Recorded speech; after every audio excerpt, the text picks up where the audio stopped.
Why is this so bright? Oh my god. Hi everyone, my name is Amber. Welcome back to my channel. This is my March wrap up. So I read a total of 13 books in March and I'm in the middle of a few more. So I think hopefully by the time this month ends, because I'm recording this a little bit early, I will have read about 16 books, which is really, really good. So I'm going to just go in the order that I have here, just because I've got the pile on my lap, I might as well just work my way down. So the first book that I want to show you is After the Flood. This one is one that I read for my Storygraph challenge. I tested out Storygraph's algorithm in a reading vlog to see if their recommendations were any good. Storygraph is a website that kind of rivals Goodreads and it's quite new, but it is doing a very good job so far. I can confirm that its recommendations are very, very good and I really enjoyed After the Flood. I gave this one 4 stars. It's about a woman who is living in post-apocalyptic America. Basically the floodwaters have come, America is now underwater pretty much, and there are just little islands spotted about. So the main character lives on a boat. One day while the main character is pregnant, her husband takes their daughter and sails off with her. The main character doesn't know why, and obviously she is quite upset. Several years later, the second child has been born. The main character is living with her on a boat and they come across someone who implies that the husband and the first daughter are still alive. So the main character goes on a kind of journey to go and find her other child. It's very emotional, it's very fast paced as well, and I just loved reading it. I really enjoyed reading about the flooding, I guess, and how America was affected by climate change. I say America, not the US, because it's covering North America, Central America, and parts of South America as well. So really I should be saying the Americas. But yeah, it was a very good book, very fast paced. I'm very glad that Storygraph recommended it to me and made me read it. Next, I read a YA fantasy book, which I actually gave 5 stars, which I was not expecting. Well, I was. It's kind of like a 5-star prediction of mine, but I wasn't expecting to love it as much as I did when I first picked it up, and that is Crown of Feathers. This one, like I said, is YA fantasy. It's about a girl who is called Veronica. She is wanting to become a phoenix rider, which is pretty self-explanatory. It's a person who rides phoenixes, and she's not allowed to because she's not a boy. So of course she disguises herself to be a boy. It's her one goal, to become a phoenix rider like her parents were. In addition to that, her sister is also kind of grim, I would say, and it's very controlling. She uses shadow magic to get into Veronica's mind, and so she's dealing with the relationship with her sister. She's very conflicted because she loves her, but also her sister is very manipulative and a bit of a bitch. We also follow the point of view of a boy called Sev, who is in the Empire's army. The Empire is kind of like the opposite side of the war to the Phoenix Riders, and the Empire is coming for the Phoenix Riders. So Sev is kind of dealing with that because he doesn't want to fight or kill anyone for the Empire. It's a very complicated fantasy book, I would say. There's lots of history in here and world building and a little bit of info dumping, I think, but to be honest, I enjoyed the writing style so much that I didn't mind the info dumping. I thought it was really well done. I really, really liked all of the relationships in this one as well. The main character doesn't go through like a ton of growth necessarily, but her relationships with all of the other characters were really good to read about, and I'm hoping, because I've already bought the sequel because I love this one so much, that we're going to see a bit more of her character sort of develop in the second book now that she's kind of laid these foundations. So yeah, really enjoyed this one. Would highly recommend it if you're into YA fantasy. It is a little bit tropey, but I wouldn't say that's the end of the world. The next one I have here is Beach Read by Emily Henry. This is obviously the UK cover. This one was huge last year when it first came out in the summer, and it was just okay to me. I gave it 3 stars. It was an okay book, but nothing really stand out for an adult romance. So it's about 2 writers, one holiday and a rom-com waiting to happen, if we go by the blurb. Basically the main character's dad has died, and she's found out that her dad actually had a secret life and a secret lover and a secret house. So she goes to this beach house because she's not really got anywhere else to go, and she's trying to write her like 5th book or something, but because of all these kind of revelations about her family, she is really struggling to write a romance book. And so her next door neighbor is actually someone that she went to college with, and he's also a writer, and they decide to swap genres in an attempt to get out of writer's block, and he writes kind of like grim literary fiction where the characters are kind of tortured. So she's not really a fan of that, but she's willing to write it anyway, and then of course they fall in love. I just thought this was okay. The humour was all right. I didn't find it to be particularly hilarious, and the chemistry again was just okay. So I gave it 3 stars. I don't really have any strong feelings about this one. I might pick up her second adult romance, which is called People We Meet on Vacation, I think, but I'm not really too bothered about it. I'm gonna get it from the library probably when it comes out. And then I have 3 Kelly Armstrong books because, like I keep telling you in all of my wrap-ups, which I will continue to do throughout the year, I'm rereading and also reading the Women of the Other World series. So I have books 2, 3 and 4 here. So the first or the second book is Stolen.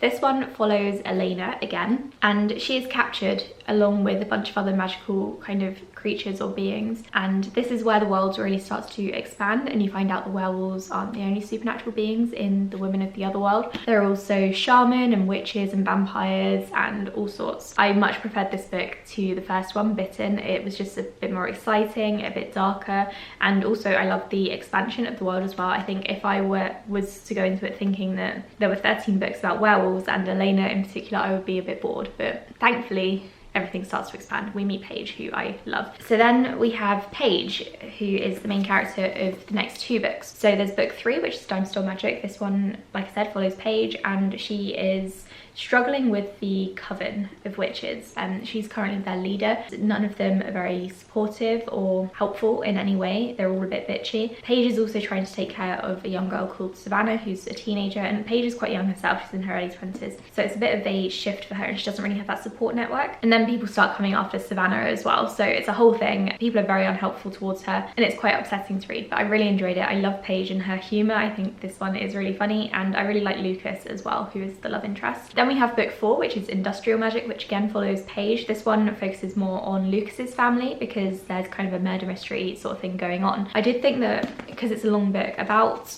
halfway through I would say that the genre kind of switched from murder mystery to just plain old paranormal, which I guess I was expecting, but I think I was thinking it would be more of a blend rather than like such a massive flip. But I did enjoy it. I think I still gave this one 4 stars, and I really enjoyed that we were introduced to even more characters that become relevant later on. So I'll be reading the 5th book in April, which is called Haunted. I think that one follows Eve, who is Savannah's mother. So I'm looking forward to that, especially because this series is now picked up. The next ones I read were some review copies, which I received from publishers. The first one was The Good Sister, which I gave 4 stars. I think. I really enjoyed this one actually. It's a adult thriller set in Australia. It's about a woman called Fern and her sister called Rose. We follow Fern's point of view, but we also get Rose's diary entries in between each chapter. So we kind of get to know Rose a little bit as well, and we hear about the relationship that both women had with their mother. Fern is possibly on the autism spectrum. Either way, she's not neurotypical, and we read about her struggles or challenges in daily life. And there's also a guy she meets called Wally, which isn't his real name, but it's what she calls him, and we see their relationship develop as well, and it's just a really lovely relationship. I loved it. I talk about it a lot in my review, which I will leave linked up above. Basically, this is a thriller, even though I'm not making it sound like one. The thrilling or mystery aspect is that back when the girls were younger, something went wrong, something happened, and now they have this secret that may now be coming out. I don't really want to say anything more than that because it would spoil the whole thing, but just know that this is very like twisty and mind-bendy, and I really enjoyed it. I would highly recommend it if you're into thriller books. Next, I read Dial A for Aunties, which is coming out in April, and I really enjoyed this one as well. I think I gave it 3.5 stars. This one is an adult debut. It's kind of like a rom-com sort of thing, but probably more of just like a comedy of errors. It's about a character called Medi, who is Chinese Indonesian and also American, so Chinese Indonesian American. Her dad isn't in the picture. She has grown up with her mother and her mother's 3 sisters, so she has 3 aunties who are very involved in her life. I'm laughing because it's actually quite a funny book, and it reminded me a tiny bit of Crazy Rich Asians in that there was the sort of Asian family drama, but otherwise I would say it's really quite different. It's not quite as romantic as Crazy Rich Asians, and also there's a murder. The main character murders someone right at the beginning of the book, and the aunties and her mother have to try to help her cover it up because it's an accidental murder, so you know it's okay. And also like these women are all coming together and trying to hide the murder of a pervy creep. So yeah, I did really enjoy it. I thought it was really funny. A lot of stuff kept going wrong. I think I would have liked a little bit more of the romance, I think, because there was a couple that ended up being endgame and I just wanted a bit more development there. But otherwise I did really enjoy it. I enjoyed reading about the relationships, particularly with Medi and her mother. Her mother was like the loveliest person who really like eggplants. I would recommend this book. I think people would enjoy it if they're into rom-coms. I also DNF'd Guess the Life Chloe Brown because I thought it was really poorly written. I'm really disappointed. I bought it during the 48-hour readathon, the Becca's Bookoplathon. I think that's how you pronounce it. Did I say it right that time? I think I did. And I just really did not enjoy it. I got about 20% of the way through and I thought that, firstly, I didn't like the humour in it, and that was kind of like a big thing for me. But also, I didn't like the romance either, and considering it's a romance book, I think it's quite important to enjoy the romance of the romance book that you're reading. But I thought that Chloe and the guy, whose name I can't remember. They didn't have any chemistry. I didn't like the way that they met or the way that they knew each other. I also really hated Chloe. I thought she was a snob, and so there was no redeeming it really. So I DNF'd it about a quarter of the way through, and I'm quite glad I did, because I was a bit worried that I would, or I'm always worried that I just waste time on books by not DNFing them. But in this case, I just went with my gut feeling and stopped reading it, and I think it was the right decision. Anyway, moving on, I then also read another couple of review copies. The first one was John Christy of 10 Rillington Place, or just Rillington Place. John Christy of Rillington Place, and I read this as part of my new series that I'm doing. I'm doing a true crime series. If you haven't checked it out, I will leave a link up above to the first video. I'm hoping to do a true crime video monthly and then hopefully build up from there. But I really enjoyed doing this project, or so far I have. Basically what I'm doing is I'm reading a few true crime books, and then I'm also looking into the actual cases, and then I'm talking about the case in the video while also kind of reviewing the books that I read to tell you whether or not they're like informative, well written, respectful, and all of that. So anyway, I read John Christy of 10 Rillington Place, and this is basically just a biography of John Christy, the serial killer. So I gave this one 3.5 to 4 stars. I think it was very informative. I had no problems with it. It's just not an all-time favorite, and I feel a bit weird saying that I really enjoyed it, because it's obviously a biography about a serial killer, but it definitely did what it set out to do. It gave me a lot of information. It was very useful for my research. So yeah, I would recommend it if you want to look into John Christy some more. I would also recommend checking out my video, because I'm actually really proud of it, and I'm really pleased that people really enjoyed it as well, because I was a bit worried about how it would do on BookTube, because I don't know, like, are you guys into true crime? And it's also very different to what I would normally do in the YouTube algorithm and stuff. Probably wouldn't pick it up. Everyone who did watch it really enjoyed it. At least they said they did, and I'm just so happy about it. I'll stop gushing now, but I'm just really pleased with that, and I'm looking forward to doing another one in April. I also read With You All the Way by Cynthia Hand. This is about a girl who goes on holiday to Hawaii with her mother, who is on a business trip. She's also got her 2 sisters there, but their dad has stayed home. The main character gets cheated on by her boyfriend, and then she also finds out that her mother may be cheating on her dad, which leaves her a bit conflicted, and she's quite emotional and distressed for the entire book.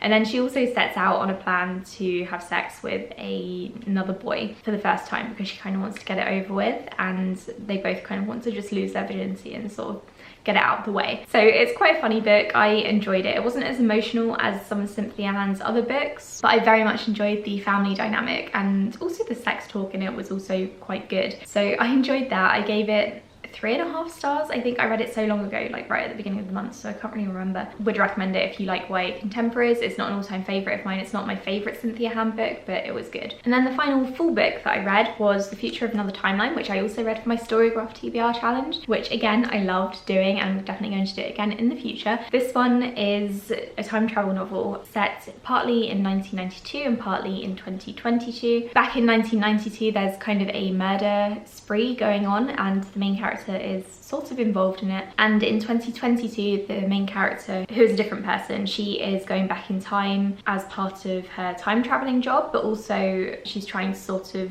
sort out several timelines as well, because in 2022, in this timeline, abortion is completely illegal in the United States, and I think she wants to go back in time sort of to figure out how that became a thing, because she's the only one who can remember it ever being legal. It's a bit of a complicated book, but yeah, it was alright. I'm gonna give it 2.5 stars. Not the worst book, but I did find the main character from 2022's chapters to be very boring in comparison to the character from 1992, just because that was all about a murder spree and killing a bunch of pervy men, which seems to be a bit of a theme this month accidentally. But yeah, I really enjoyed the chapters from 1992, but not so much the other ones. So yeah, I could only really give it an average rating. And then we have some books that I am currently in the middle of, which I'm hoping to finish by the end of the month, but they might carry over into April. The first one is one that I've been reading forever, and I'm not really loving it. That is A Memory Called Empire, which is a sci-fi space opera book. I don't really like the writing style in this. I find it a little bit confusing, I'm not gonna lie, but also it seems very impersonal, I guess I would say. The main character doesn't really feel all that fleshed out or kind of close to me, if that makes sense. So I'm currently 130 pages in. I have been since like mid-March, because I just haven't wanted to pick it up, but I do want to finish it, because I should probably recap it for recap tins, even though I don't really want to. I can't even really describe what this is about. The main character goes is an ambassador and she goes to another country on another planet because something happened to her predecessor, the previous ambassador, and it turns out that they were probably murdered or something, and I think she's going to look into it, but there has been no looking into it so far. She's just been talking to people and talking about their culture and stuff, which is good, but I also want the plot to kind of get on with it. I'm also in the middle of The Midnight Library. It's a very short book, so when I say I'm in the middle of it, I'm like literally halfway through, and I'm probably going to finish it today. This is about a woman called Nora who is very depressed. Her life keeps getting worse and worse, and she tries to kill herself. When she does that, she gets transported to the Midnight Library, which has a bunch of books which show her all of her different lives that she could have led based on her regrets. So for example, she regrets not going for a coffee with someone, and she then gets transported to the life where she did go for coffee, and then she sees how it all turns out. I'm finding it really interesting so far. I'm probably not going to give it a very high rating just because I'm finding it, again, a bit detached, a bit impersonal, and I'm not really sure about the overall message just yet, but I'm going to see how it ends because I'm really looking forward to seeing the ending. I've heard that Matt Haig does good endings, so maybe it's a really good book, maybe it will make me emotional. We will see. And then the final book that I'm in the middle of, at least actively, is 12 Kings. This one is the first book in an epic fantasy series. I think it's ending this year actually, so I should probably get a move on. I'm currently 100 pages into it and I am enjoying it. It's just, it took a bit of a turn about 60 pages in and it suddenly did a flashback and I got a bit confused, and because I was also trying to do the 48-hour readathon, I was just confusing myself and reading too many books at one time. So I'm gonna get back to this probably tomorrow and carry it into April because I was really enjoying the first part of the book that I was reading. I really enjoyed the opening chapter. It was about the main character who is basically a gladiator. She was fighting in the pits, and that is like everything that I love. I really feel like I need to reread the flashback chapter to really understand the world building in this because there was a lot in that chapter that I didn't really get. So I'm going to do that, but I am really enjoying this one and I can tell that I'm going to really like it, and unless like something awful happens in the other 400 pages, which is definitely a possibility, but I really hope not because I'm really looking forward to reading it. I was meant to be buddy reading this with my friend Cassidy as well. I don't know if she's finished it yet or not, but I fell so far behind, partly because of the readathons, partly just because I didn't really want to commit to a fantasy book, and then I ended up reading like several others. So yeah, I'm gonna get back to reading this and then hopefully I will love it. And then just quickly, I want to talk about some statistics just because I enjoy doing that, and I'm also going to be doing a quarterly statistics video later on this week, I think. I haven't recorded it yet, but I just wanted to talk about kind of the trends of my reading, I guess. So I read 12 books and DNF'd 1. 10 of the books that I read were adult books and 3 were YA. 5 of the books that I read were new to me, 4 were a debut and 3 were rereads. I had 1 5-star book, 7 4-star books and 5 3-star books. I read 4 paranormal books, 1 sci-fi book, 2 contemporary books, 1 post-apocalyptic, 1 non-fiction, 1 thriller, 1 contemporary and 2 fantasy books. So I had a really good mixture of genres this month. I'm hoping to do that again in April because I really feel like mixing up genres really helps to keep the flow going, because if I get bored of fantasy I can just switch to a thriller or a contemporary book, and then if I'm not reading too many thriller books in a row, that's also good because I don't get burnt out, and it's just a lot more interesting for me if I mix up my genres, so that's really good. I'm really pleased with how my reading went in March. I'm hoping that April is just as successful. It's a bit of a shame about Chloe Brown. I am a bit disappointed because I was sure that I was going to love that book and then I was going to like marathon the entire trilogy, but I didn't manage to do that because I didn't like it. Let me know how your reading went in March. I hope it was really successful and that you enjoyed yourselves. Thank you so much for watching this video, and I'll be back soon with another one. Bye.